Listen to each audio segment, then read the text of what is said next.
नमस्कार। यो हो समाचारमा स्वागत छ। म दिपेश घिमिरे। म विक्रम श्रेष्ठ। सुरु गरौँ अहिलेसम्मका प्रमुख समाचारबाट।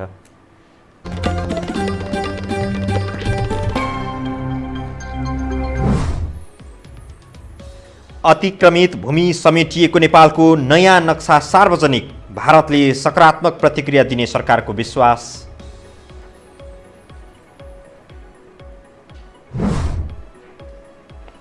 सोही इच्छाले पीसीआर परीक्षण गर्न शुल्क नतोकिएको स्वास्थ्य मन्त्रालयको प्रष्टीकरण। कोरोना संक्रमितको संख्या 427 पुग्यो। अग्रपङ्क्तिमा रहेर काम गर्ने स्वास्थ्यकर्मी र सुरक्षाकर्मीमा जोखिम बढ्यो, सुरक्षा सामग्री पर्याप्त बनाउन सरकारसँग माग।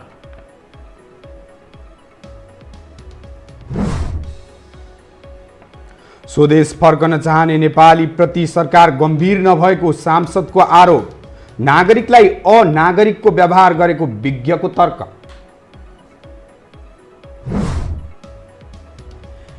र कोरोना भाइरसले विश्वभर 3,25,000 भन्दा बढीको मृत्यु, भारतमा संक्रमितको संख्या 1 लाख नाग्यो।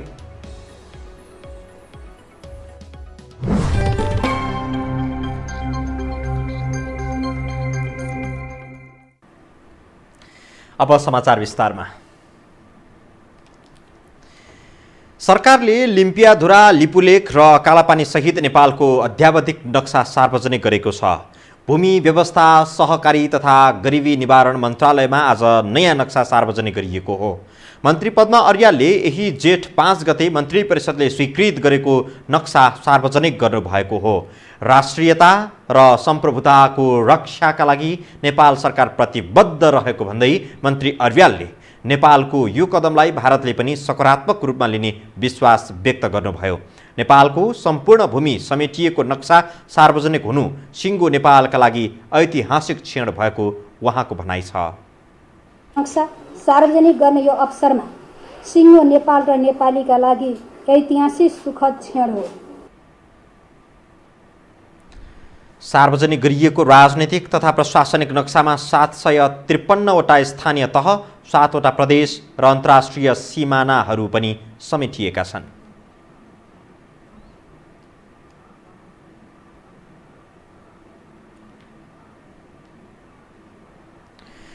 नेपाल सरकारले कालापानी, लिपुलेक र लिम्पियाधुरा लगायत नेपाली भूमि समेटेर नयाँ नक्सा सार्वजनिक गरे पनि भारतको आधिकारिक धारणा आइसकेको छैन। तर भारतीय सञ्चार माध्यम भने विषयको गाम्भीर्यता नबुझी श्रृङ्खलाबद्ध रूपमा नेपालको खोइरो खन्न लागि परेका छन्।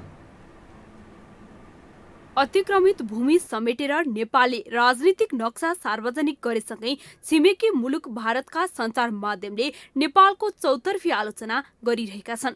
राष्ट्रपति विद्यादेवी भण्डारीले आगामी वर्षको नीति तथा कार्यक्रम प्रस्तुत गरेदेखि नै नेपालको आलोचना गर्न थालेका भारतीय सञ्चार माध्यम बुधबार नयाँ नक्सा सार्वजनिक गरिएसँगै थप आक्रामक रूपमा प्रस्तुत भइरहेका छन्। चीनको उक्साहटमा लागेर इतिहासमै पहिलो पटक भारतीय भूमिमा नेपालले दावा गरेको उनीहरूको आरोप छ। प्रधानमन्त्री केपी ओलीले मंगलबारको सदनमा दिएको अभिव्यक्तिलाई समेत आधार बनाएर नेपालमाथि एकोहोरो खनिरहेका छन्।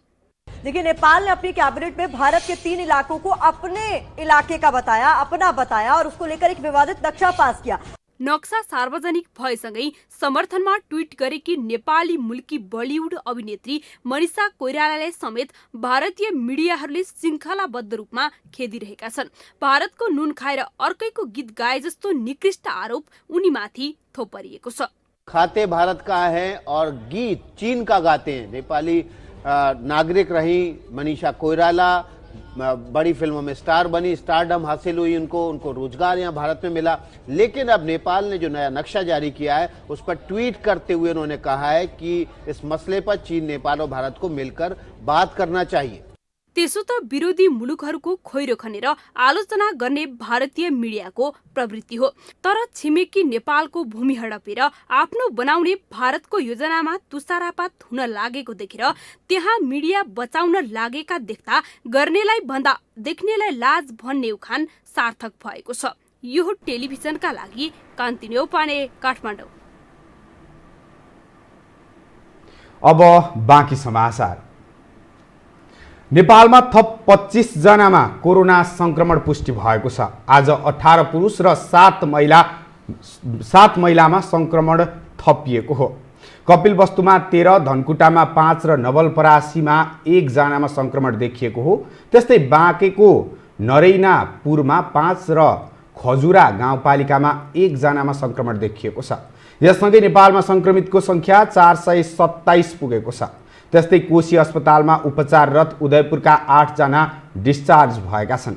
मन्त्रालयका प्रवक्ता डाक्टर विकास देवकोटाले अहिलेसम्म नेपालमा 45 जना संक्रमित निको भएर घर फर्किसकेको जानकारी दिनुभयो।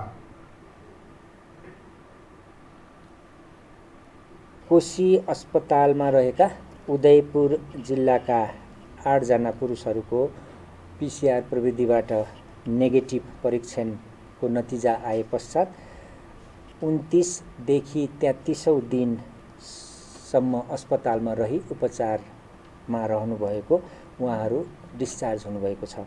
यसरी हालसम्म डिस्चार्ज हुने व्यक्तिहरूको संख्या 45 पुगेको छ।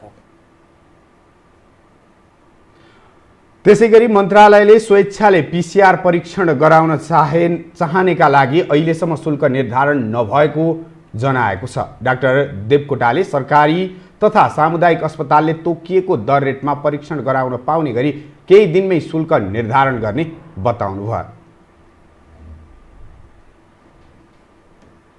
सशुल्क परीक्षण गर्न सक्ने नीतिगत निर्णय भएको सन्दर्भमा विभिन्न समाचार माध्यमहरू अनलाइन खबरहरूमा सो परीक्षणको मूल्य 15,000 सम्म भएको र यो कुरा स्वास्थ्य तथा जनसङ्ख्या मन्त्रालयले निर्णय गरेको भन्ने जस्ता समाचारहरू आएको हुनाले यस्तो खाले भ्रमित समाचारहरू प्रकाशन नगरिदिनु हुन अनुरोध समेत गर्दछौँ। त्यसैगरी रूपन्देहीको नयाँ मिलमा रहेको क्रिमसन अस्पतालमा उपचाररत गुल्मीका 1 संक्रमितको मृत्यु भएको समाचार स्वास्थ्य मन्त्रालयले खण्डन गरेको छ। अवस्था गम्भीर रहेको र भेन्टिलेटरमा राखेर उनको उपचार भइरहेको मन्त्रालयले दाबी गरेको छ।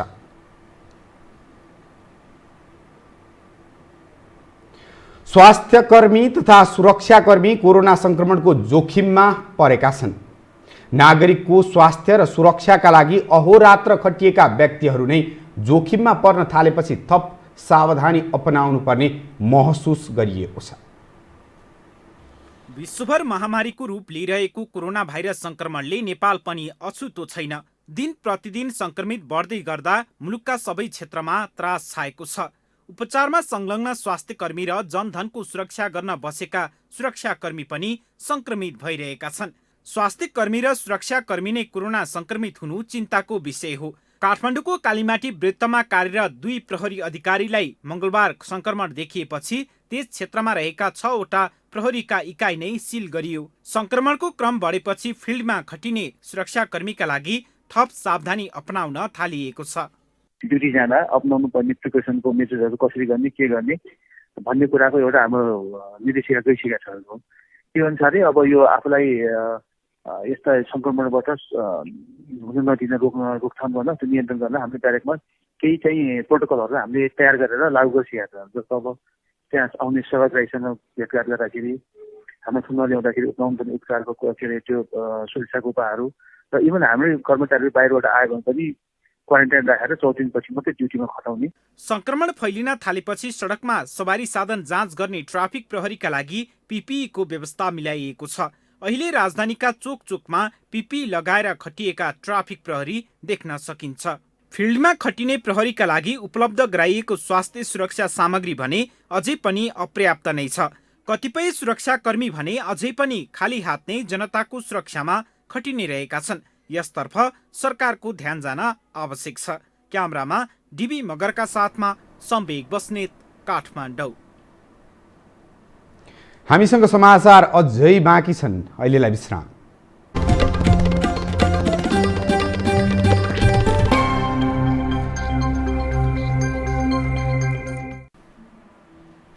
विश्रामपछि पुनः स्वागत छ। अब बाँकी समाचार।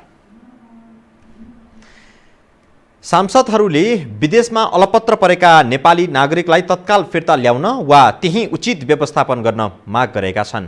राष्ट्रिय सभा बैठकको विशेष समयमा सांसद जितेन्द्र नारायण देवले कोरोना भाइरसका कारण विदेशमा अलपत्र नागरिकको तत्काल उद्धार गर्न आग्रह गर्नुभएको हो।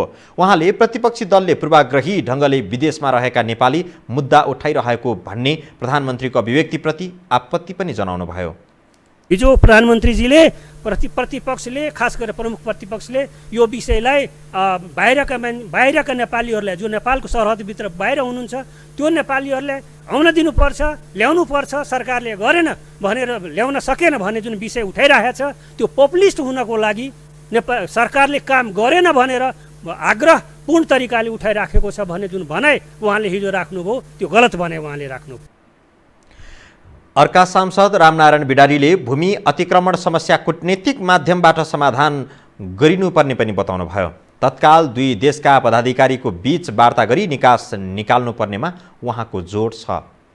भारतका चाहिँ प्रहरीले, भारतका सैनिकले, नेपालका चाहिँ विभिन्न प्रकारका मान्छेहरूले मनलाई बोल्ने कुरा छैन।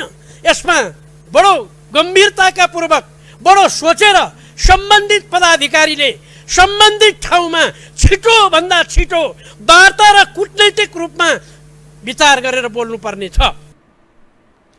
बिडारीले विभिन्न जिल्लामा प्रमुख जिल्ला अधिकारीले मनोमानी रूपमा सवारी पास वितरण गर्दा समस्या आएको तर्क गर्नुभयो। सांसद हरिराम चौधरीले भारतबाट रोजगार गुमाएका नागरिकहरूको लुकीछिपी फर्किने क्रम नरोकिएकाले समस्या हुन सक्ने बताउनुभयो। सांसद शेखर कुमार सिंहले स्थानीय तहहरूमा व्यवस्थित क्वारेन्टिनको सङ्ख्या बढाउन पनि माग गर्नुभएको छ।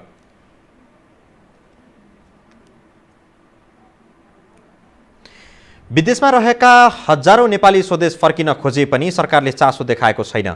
विपदका बेला समेत नागरिक स्वदेश फर्काउन नसक्नु सरकारको अकर्मण्यता भएको विज्ञहरूको बुझाइ छ। कोरोना संक्रमणका कारण विदेशमा रोजगारी गुमाएका हजारौं नेपाली युवा समस्यामा पर्न थालेका छन्। रोजगारी गुमाएर खानै नपाउने अवस्था भएको भन्दै उनीहरूले सरकारसँग तत्काल उद्धारको माग गर्दै आएका छन्। तर नेपालमा भने विदेशमा रहेका आफ्ना नागरिकको व्यवस्थापनका लागि अहिलेसम्म पनि ठोस कार्यनीति बनाइएको छैन। अझ देशका प्रधानमन्त्री त लाखौंको संख्यामा मजदुर नेपाल भित्रिँदा कोरोनाको जोखिम बढ्ने भन्दै एकैपटक स्वदेश फिर्ता ल्याउन नसक्ने तर्क गरिरहेका छन्। कति मान्छे ल्याउनु पर्छ, कसरी ल्याउने हो र मान्छे ल्याउने सेन्टिमेन्टमा हामी वारवारी मान्छे ल्याएर क्वारेन्टाइनमा पनि राख्न नसक्ने, केही पनि गर्न नसक्ने र कोरोना मात्रै फैलाउने अनि देशै सोतर बनाउने त्यस प्रकारको भद्रगोल सिर्जना गर्ने मनस्थितिमा छैनौँ। सार्क मुलुक बाहेकको त परको कुरा, छिमेकी मुलुक भारतको सीमामा अलपत्र परेका सयौं नागरिकको उद्धार हुन सकेको छैन। कतिपय लुकीछिपी असुरक्षित ढंगले प्रवेश गरिरहेका कारण नेपालमा कोरोनाको जोखिम बढिरहेको छ। सीमामा अलपत्र परेका आफ्ना नागरिकलाई समेत स्वदेशमा ल्याएर व्यवस्थापन गर्न नसक्नु दुःखद भएको विज्ञको बुझाइ छ। विपत्तिका समयमा समेत नागरिक स्वदेश फर्काउन नसक्नु सरकारको अकर्मण्यता भएको उनीहरूको तर्क छ। आफै नेपाली दाजुभाइलाई यहाँ राख्न नसक्ने हैसियतको नेपाल छैन। योभन्दा ठुलो राष्ट्रवाद हुन योभन्दा ठुलो धोका के हुन्छ? खोजेको बेलामा, परिवार खोजेको बेलामा, देश खोजेको बेलामा छिर्न नपाउने, त्यो त राष्ट्रवादको त धची उडाएको अवस्था हो अहिलेको सरकारले। तिनलाई त्यसको मतलब खुला रूपमा जाँच गर्नुपर्छ भने ल्याउने तपाईँको महिना दिनसम्म उसमा राख्ने, सिमानामा चाहिँ त्यो नाङ्गो उसभित्र चाहिँ छतमा बस्न पर्ने अवस्थामा राख्ने, ती रोग पलाइसकेको छ। यहाँ आउँदाखेरि रोग सर्छ भनेर कहाँ राख्ने? नेपाल त्यसो सिंहदरबार रोग सर्छ, तपाईँ हामीमा रोग लाग्यो भने सिंहदरबार सुरक्षित राख्नु खोजेर हुन्छ? लकडाउनका कारण नेपाल भारत सीमामा अलपत्र परेका र अन्य मुलुकमा रहेका हजारौं नेपाली स्वदेश फर्किने व्यग्र प्रतीक्षामा छन्। तत्कालका लागि उनीहरूले त्यहाँ भोग्ने समस्या त छँदैछ। लकडाउनको क्रम रोकिएपछि एकैपटक फर्किनेहरूको व्यवस्थापन निकै चुनौतीपूर्ण बन्ने देखिएको छ। यो टेलिभिजनका लागि कान्ति न्यौपाने, काठमाडौँ। अब बाँकी समाचार। सुरक्षाको सबैभन्दा ठूलो संगठन सेनालाई सरकारले व्यापार व्यवसायको काममा लगाएको भन्दै आलोचना हुने गरेको छ। मुलुक सीमा अतिक्रमणको चपेटामा परेको समयमा समेत सेनालाई बाटोमा सामान्य जाँचमा प्रयोग गरिएको भन्दै अहिले फेरि आलोचना सुरु भएको छ। सीमा सुरक्षामा खटाउनुपर्ने नेपाली सेनालाई क्षेत्राधिकार बाहिरको त्यो पनि प्रहरी तहबाटै हुने सामान्य चेक जाँचमा खटाइएको भन्दै सरकारको आलोचना भएको छ। मुलुकको राष्ट्रिय सुरक्षा स्वाधीनता रक्षाको मूल जिम्मेवारी पाएको नेपाली सेनालाई लकडाउनका समयमा सडकमा उभ्याएर प्रहरीको भूमिकामा राखिएकोमा नीति निर्माताले नै औँला ठडाएर विरोध गरेका हुन्। प्रमुख प्रतिपक्षी कांग्रेसका नेताहरूले सेनाको सही प्रयोग नभएको टिप्पणी गरेका छन्। यो चाहिँ नेपाली सेनाले अब यो चाहिँ के हामीले चाहिँ छुटाउनु पर्यो। यो सरकारले के गर्न खोजेको? यो राष्ट्रिय सुरक्षामा लगाउनु पर्ने यो सेनालाई यो चाहिँ के शान्ति सुरक्षा त प्रहरीले चाहिँ गर्नुपर्ने हो नि त। यो किन यस्तो भइरहेको छ? यो जनतालाई चाहिँ किन अपमानित गरिरहेको छ? यो सरकारको चाहिँ नियत के हो भन्ने कुरा यसबाट चाहिँ हामी चाहिँ सबै चाहिँ सजग हुनुपर्छ भन्ने कुरा आएको छ। सेनाको मुख्य काम विपदका बेला नागरिकको सेवा, राष्ट्रिय सीमा सुरक्षा र राष्ट्रिय स्वार्थका एजेन्डाको रक्षा गर्नु हो।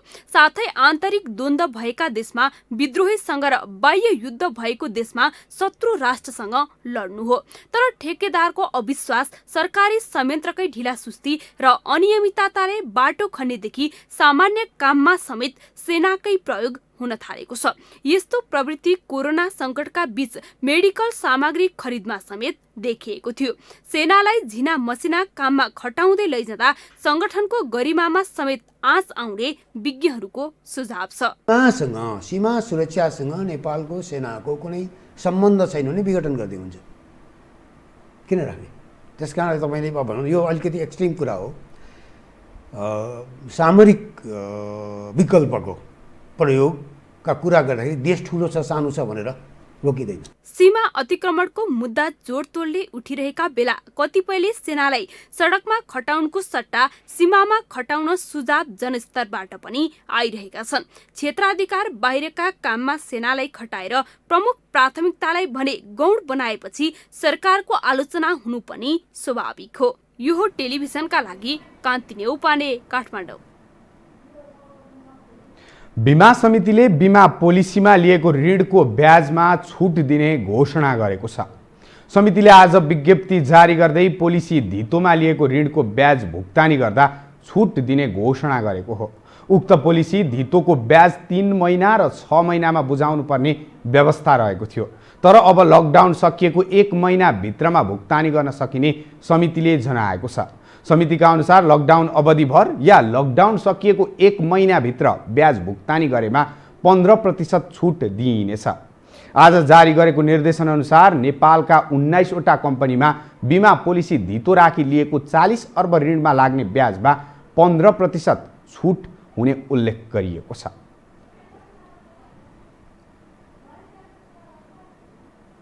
हामीसँग अन्तर्राष्ट्रिय र खेल समाचार अझै बाँकी छन्। अहिलेलाई विश्राम।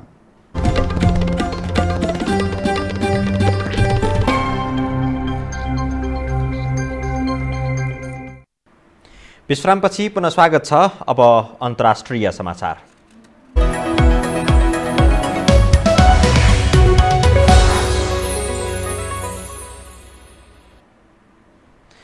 कोरोना भाइरसका कारण विश्वभर 3,25,000 भन्दा बढी व्यक्तिको मृत्यु भएको छ भने संक्रमितको संख्या 50 लाखको हाराहारीमा पुगेको छ। बुधबार अपराह्नसम्म विश्वभर 24 घण्टाको अवधिमा करिब 95,000 नयाँ संक्रमित भेटिएका छन्। त्यस्तै विगत 24 घण्टामा विश्वभर करिब 5,000 जनाको ज्यान गएको छ। प्राप्त समाचार अनुसार विश्वभर करिब 45,000 जनाको स्वास्थ्य अवस्था कोरोना भाइरसबाट अत्यन्त जटिल रहेको छ भने 26,58,000 को स्वास्थ्य अवस्था सामान्य छ। संयुक्त राज्य अमेरिकामा मृत्युदरमा उत्तर चढाव यथावत छ। पछिल्लो 24 घण्टामा अमेरिकामा 1,500 व्यक्तिको मृत्यु भएको छ। यो सहित अमेरिकामा मृत्यु भएका व्यक्तिको कुल संख्या 93,500 नाघेको छ। त्यस्तै छिमेकी मुलुक भारतमा कोरोना भाइरसबाट पछिल्लो 24 घण्टामा 5,611 जना संक्रमित थपिएका छन्। यो सहित भारतमा कोरोना संक्रमितको कुल संख्या 1,08,000 पुगेको छ भने मृत्यु हुनेको संख्या 3,300 नागेको छ।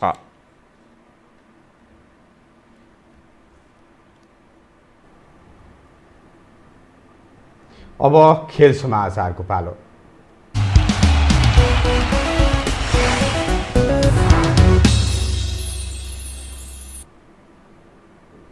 राष्ट्रिय खेलकुदको विकास विधेयक 2076 सङ्घीय संसदबाट पारित भएको छ।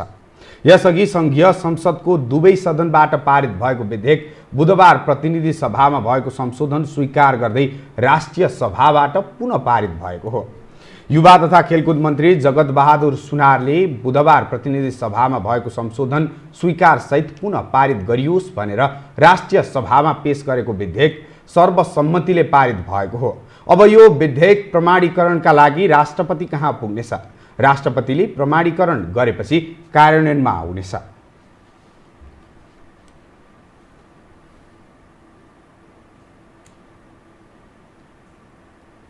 खेल समाचारसँगै हामी यो समाचारको अन्त्यमा आइपुगेका छौँ। जाँदा जाँदै प्रमुख समाचार पुनः एकपटक।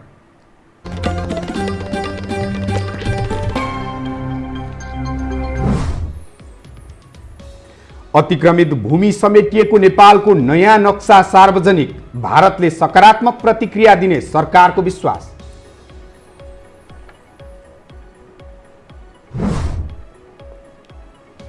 स्वेच्छाले पीसीआर परीक्षण गर्न शुल्क नतोकेको स्वास्थ्य मन्त्रालयको प्रष्टीकरण, कोरोना संक्रमितको संख्या 427 पुग्यो।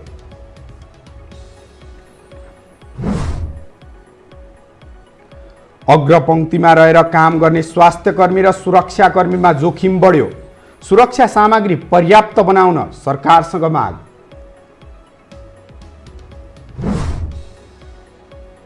स्वदेश फर्किन चाहने नेपालीप्रति सरकार गम्भीर नभएको सांसदहरूको आरोप, नागरिकलाई अनागरिकको व्यवहार गरेको विज्ञको तर्क।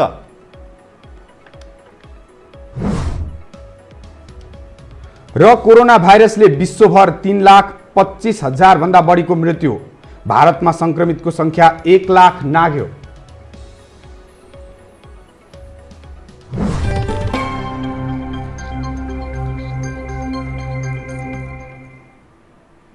हवस् त यो समाचार अहिलेलाई सकियो। समाचार बुलेटिनका साथै यो टेलिभिजनका सम्पूर्ण कार्यक्रम yohokhbar.com, युट्युब र फेसबुकमा पनि पढ्न र हेर्न सक्नुहुनेछ।